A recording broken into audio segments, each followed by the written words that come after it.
Ladies and gentlemen, could I have your attention please for a moment?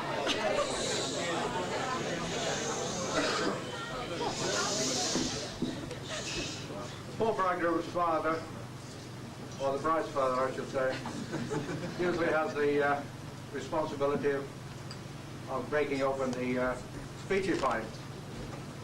Well, it usually takes the form of the father of the bride saying how pleased he is to be rid of his daughter to the man of her choice.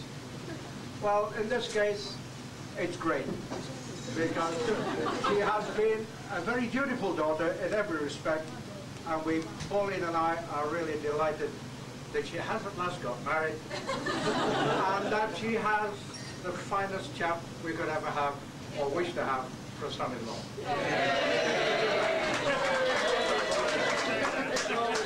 I'm going to keep this nice and short, so ladies and gentlemen, if everybody's got a full glass, let us drink to the happiness and wealth and success of Geraldine and Pauline. And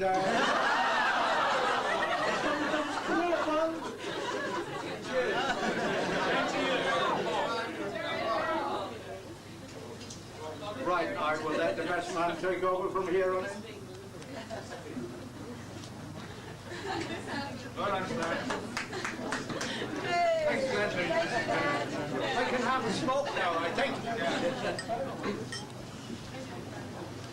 Well, I won't keep you for very long. I think it's wonderful that Bob and Gerry have at last managed to get married. We've all been waiting for it for a long time. 36 years. Well, the fox has been run to ground at last. I think we should take care about before we chop off his tail. I think Gerry would object to that. By a very able Gerry. Well, it was a wonderful ceremony in the church, and everyone who was involved in it, I think, did a great job, and it was very moving. And of course, there were a few little hiccups before we started.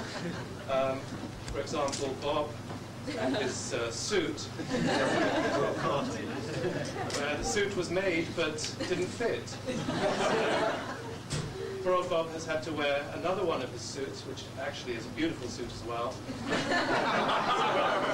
I'll give you a twirl later on. And then, of course, there's the story of Bob's shirt, where one of these shirts that Gerry picked out and had a nice high collar, and Bob was supposed to wear a bow tie. But when it arrived last night, and he opened it, it looked wonderful at the front, but he found that someone had been using it as a doormat at the back, so he couldn't wear it. So we were panicking this morning when the suit wasn't coming, hadn't arrived, and poor old Bob was standing there wearing another something else. But fortunately, Fergus stepped into the breach and the suit got there. Bob stepped into the breaches.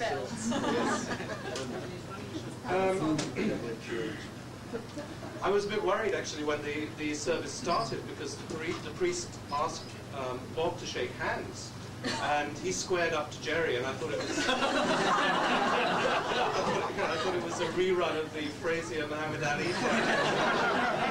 And then eventually he realized he was supposed to shake hands with his future father-in-law. And then the priest asked for the rings, and I dutifully cocked mine up.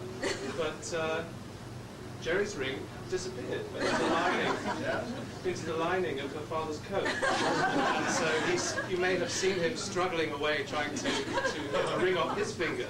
So eventually Gerry used her father's ring, which I think is very sweet. Didn't do too well, but anyway, you've got your own ring now, haven't you? Yes, I have. We tried to organise a stag night for Bob, but without much success. He wouldn't, and then eventually he did have a stag night, but with his wife-to-be and his sister. And a rather tall gentleman standing over there. Now, I've got one telegram, although I know others were supposed to be sent, and some are at Bob's flat, and they didn't get here. So I'll read out this one telegram, and it says, have a happy time, Muriel and Tony, to Geraldine and husband. So I guess it wasn't certain who that was. Okay, so I'd just like to propose a toast to Bob and Geraldine, and to the ushers, and Kate, who did a wonderful reading in the church. So, Cheers.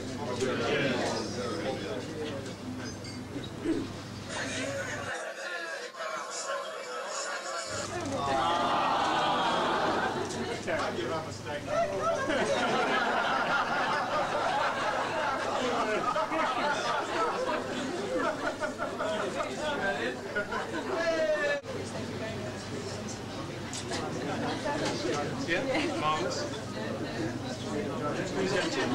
Who wants to go? And I'd love to thank Mum and Dad in particular, and Hilly as well, for being here and for providing all of this. Thank you very much.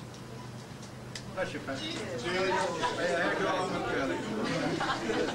Okay, so, and also to everybody who's come, thank you very much for coming. It's great to see you all. Cheers. Cheers, Bob. Cheers, Joe.